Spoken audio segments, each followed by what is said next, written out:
जिंदगी में सफल होने के लिए 3 चीज़ों की ज़रूरत है। यदि आपको पैसे कमाने हैं, पैसा से पैसा बनाना है, आपके माता पिता के पास बहुत खेती हो और आपने सोच लिया कि मुझे कृषि कार्य करके ही आगे बढ़ जाना है, अच्छा किसान हो जाना है, आप सफल हो सकते हैं। आपके पिता के पास बहुत पूंजी हो और उस पूंजी का निवेश कर आपने कोई बिजनेस स्टार्ट किया, चाहे छोटी सी दुकान हो, और यदि ये दोनों नहीं है तो आपके पास ज्ञान हो।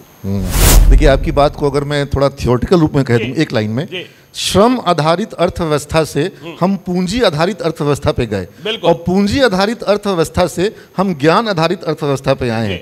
अब अगला दौर आ रहा है, वो आधुनिक तकनीक का जो दौर आ रहा है, उसको कह रहे हैं कि तकनीक आधारित अर्थव्यवस्था। अब पूंजी चाहती है कि उस तकनीक पे वो कब्जा कर ले ताकि उसका वर्चस्व बना रहे। लेकिन आपने इन्फोसिस को देखा, जिसने भारत में 2.5-3 लाख लोगों को जॉब दिया है, 6 लाख करोड़ की कंपनी बन गई। वो पूरी की पूरी ज्ञान आधारित अर्थव्यवस्था का उदाहरण है। नारायण मूर्ति के पास पिताजी की पूंजी नहीं थी, पत्नी के कान के बाली बेच करके उन्होंने स्टार्टिंग कैपिटल लगाया था कि बच्चों को एक सपना देखें। वो आपने कहा 1,000 रुपए में पढ़ाएंगे, नहीं, फीस जो हमारी है वो सरकार में आवेदन करते हैं। सरकार की योजना है स्टूडेंट क्रेडिट कार्ड की, जिसके माध्यम से बच्चों की फीस संस्थान को मिल जाती है और रहने खाने का खर्च बच्चे के खाते में चला जाता है हॉस्टल के लिए, ताकि बच्चा पटना में रह के पढ़ सके। तो पिताजी से पैसे मांगे बिना वो बच्चा पढ़ पाएगा और वो अपनी पूरी पढ़ाई करेगा। उसको कहीं पर किसी वर्कशॉप में रोका नहीं जाएगा। जितने भी तरह के कॉलेज में एड ऑन कोर्सेज कराए जाते हैं, वो सारे एड ऑन कोर्सेज करेगा और वो उन्हीं कंपनियों में अप्लाई करेगा जैसे सारे बच्चे हमारे करते हैं। तो आप क्या क्या एड ऑन कोर्सेज कर रहे हैं और क्या एआई पर सुने आपने? बहुत लंबी लिस्ट हो जाएगी, लेकिन मैं आपको शॉर्ट में बताता हूँ। जैसे एआई का आपने बात किया, तो एआई में हम लोग प्रॉम्प्ट इंजीनियरिंग से शुरू करते हैं और फिर एआई का लैंग्वेज मॉडल बनता है, जीपीटी बनता है। तो बच्चे अपना खुद का जीपीटी बना सकते हैं, यूनिवर्स बना सकते हैं। 2-3 प्रोजेक्ट बता देता हूँ, सब समझ जाएंगे। जैसे चैट जीपीटी सब जानते हैं। अब अगर कोई बच्चा अपना खुद का चैट जीपीटी बना दे कि उससे जो पूछिएगा वो जवाब देगा। लेकिन हाँ, कितना जवाब देगा? जितना उसके सिस्टम में आंसर है वो पूरा आंसर जीपीटी खुद से दे देगा।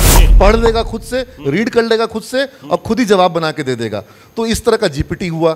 एजेंटिक एआई हमारे बच्चों ने बनाया। तो जेनी इंग्लिश में जवाब देती है, उसका नाम रखा गया है, नेहा नाम रखा गया जो हिंदी में जवाब देती है। उससे आप फोन पर कॉल करके कुछ पूछो और वो फोन पे जवाब देगी। आपको सीबेज के बारे में पूछिए, जवाब देती है आपको। और यहाँ तक कि बिहार के कौन मुख्यमंत्री हैं, चुनाव में क्या लगता है, इस तरह के सवालों का भी जो उसका अपना नॉलेज है, जो उसको मैंने पढ़ने के लिए दिया है, वो उतना पढ़ करके जवाब देती है। तो हिंदी में भी जवाब दे रही है नेहा और जेनी जो है वो इंग्लिश में जवाब दे रही है।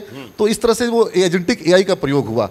एक बच्चे ने बनाया है कि अगर कहीं पर कोई बच्चा गिर गया कहीं पर, तो तुरंत अलार्म बज जाएगा। अब कॉलेज के कैमरा में अगर उसका हम वो एआई इनेबल कर देते हैं, तो मेरे को कहीं पर भी कैमरा में कोई गिरता हुआ दिखेगा तो अलार्म बज जाएगा। मेरे लिए एक अलार्म है कि किसी क्लासरूम में कोई बच्चा बेहोश हो गया, गिर गया, क्योंकि गिरना साधारण बात नहीं है। ठीक है, तो मॉल्स में लगाया जा सकता है, बैंकों, स्टेशन पे लगा सकते हैं, एयरपोर्ट पे लगा सकते हैं। कहीं कोई बेहोश होकर गिर गया तो तुरंत से अलार्म बज जाएगा। इसी तरीके से बैंक में बनाया है कि अगर किसी ने हैंड रेज किया तो अलार्म बज जाएगा या पुलिस को खबर चली जाएगी। अगर कोई, कितनी बड़ी बात है।